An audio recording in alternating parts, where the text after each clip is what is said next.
Hello, hello, hello, and welcome to Shiksha Costa. Today we're going to find the interest rate and the term involved in problems that involve compound interest. So today we're learning how to calculate the interest rate that we need if we want to grow a certain amount of money into another amount of money, and we have a certain time frame that we have to do it in. How do we know what rate our money needs to grow by each period? And how do we calculate how long it will actually take if we want our money to grow into another amount if we know what interest rate we're getting? We can calculate both of these. Okay, and we're not going to do that using equations. We're going to find those values by using a program called the TVM solver to find the interest rate and the number of compounding periods. So just to get us started here, to save up for the newest game console that is coming out in 1 year, Omid wants to invest $800 today. What is the rate of simple interest that he needs to get if the console will be priced at $899.99 plus a 13% tax? So to answer this, to know how much he needs in the future, first we have to calculate, how much is this going to cost plus tax. So if the console costs $899.99, that is 100% of the cost, and we will need to pay tax on top of that. Tax is going to be 13% of the cost. And so the total amount that he will pay is 113% of the cost. What is 113% of this cost? Well, just to convert that into math, 113% is 1.13. When we say of, we know that we have to multiply. So when we multiply this, we find that the total cost of this console will be $1,016.99 approximately. So this is the amount that he needs in 1 year. He only has $800 today. So this is the future value, this is the present value, and we know that the amount of time that he has is 1 year. That is the term. And so we want to find simple interest, so we'll use the formula for simple interest. We know that the future value is $1,016.99, the principal or the present value is $800, and the term is 1 year. So let's find out what R is. R is the only thing we don't know, and that is what this question is asking, right? What is the rate of simple interest? So let's see here. How do I get R all by itself? Well, I know that the last thing I will do is I will multiply by 800. So let me get rid of that. What is the opposite of multiplying by 800? Dividing by 800. That would cancel it out, and if I divide the other side by 800, I'm not going to actually divide them because that would get me a really weird fraction. I'm just going to leave it, that would give me a really weird decimal, excuse me. I'm going to leave it as a fraction. Now, R is still not by itself. R times 1 is R, and then I have to add 1 to it.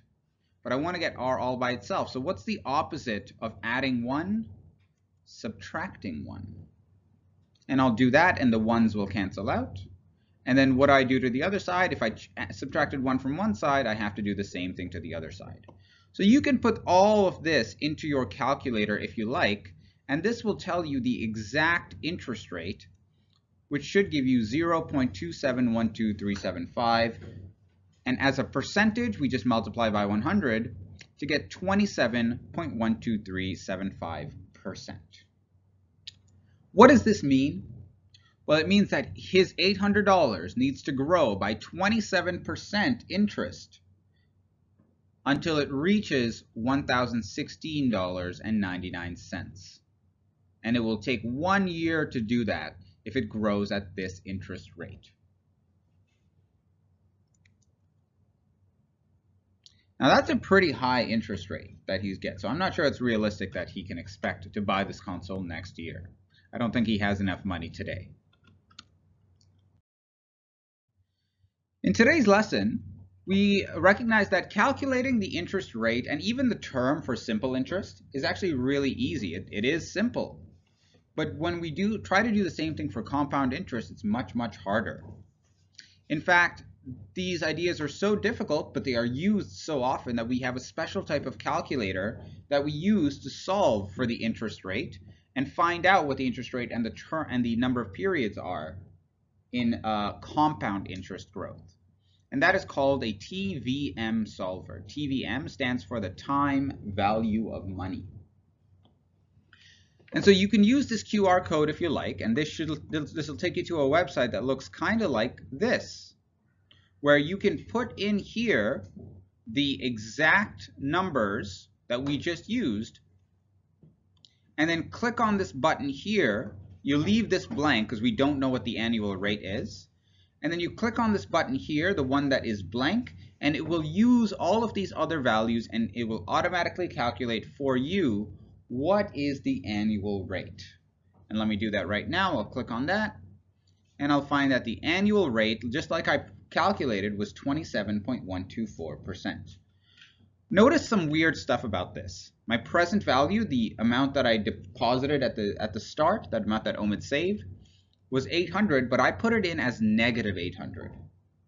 This is just a quirky thing about TVM solvers. The present value needs to be negative. Always, always, always keep the payments as 0 because you are not making a new payment at the end of every period. And we know the future value needs to be $1,016.99. And Omid was only saving this for 1 year. And so the interest rate would have compounded annually, but he only left it there for 1 year. And when I click rate, I find out that his annual interest rate was 27%. That's how we find the interest rate and term. For the formula for compound interest, we can use a TVM solver to find the interest rate and the number of periods. All you have to do is input the present value as a negative number, the future value as a positive number, and then either the number of periods or the interest rate per period. Make sure the payments are set to 0 because we are not making payments at the end of each period. That is part of a concept called annuities, which is not really part of this unit. And then finally, you either choose interest rate per period or number of periods in the solver. You just click on the button and press calculate, and it will tell you exactly what either of those values are. Now you may also need to put in whether the interest is compounding monthly or annually or quarterly, and how many periods there are if that's what you chose to put in. And then the TVM solver will do the rest for you. Let's take a look at one more example here. This is the same situation. Omid is trying to invest $800 today. He is trying to buy the console in 1 year. It's going to be priced at $899.99 plus 13% tax. But Omid can't find anywhere that will give him 27% interest. That's crazy high. So instead, he does manage to find somewhere that gives him 6% per year. And they even promise him that it won't compound annually, it'll compound quarterly. So if that's the case, how long will he have to wait to buy his console? It's not going to grow fast enough to give him the money in 1 year, right? 6% is growing much slower than 27%. So how much longer will he have to wait? Well, we're going to use the same formula, right? We know that the PV is the present value. That's $800. I is the interest rate per period, so it's not 6% per year. Sorry, that is the present value today. It's not 6%. We're going to take that 6% per year and divide it by the frequency. The frequency is quarterly, so 4 times per year. So 6% divided by 4 is 1.5%. This is the interest rate per period. And we know that we want the future value to be $899.99 times 1.13, because we have to add the tax, is $1,016.99. So this is my TVM solver. I'm going to plug in all of my values here, negative 800, 1016.99. The annual rate is 6%. It looks like with this solver, some of them ask you to actually put in the interest rate per period. This one I only needed to put in the annual rate. I said that it's compounding quarterly, and I just click on this button to find that the number of periods is 16.12. So it will take 16.12 quarters before Omid will have enough money to buy his console. $800 will grow to $1,016 in 16.12 quarters. But how many months is that? How many years is that? Well, there are 3 months per period, right? A quarter of a year is 3 months. So if I take my number of periods and multiply it by 3 months per period, this unit period will cancel out, and I'll just do 16.12 times 3, and that will be the number of months. It's going to be 48 months before he can buy his console. He will have to wait 1 year for the console to come out, and then another 36 months, which is 3 years. 3 more years he will have to wait while all his friends get the newest console with the newest games, and he is just sitting there with his last generation console still playing until his investment grows to what it needs to be. If you like this video, please like, rate, subscribe, and join our mailing list. And you can find this lesson as well as practice questions, solutions, handouts, and more on our storefront. Thanks and have a great day.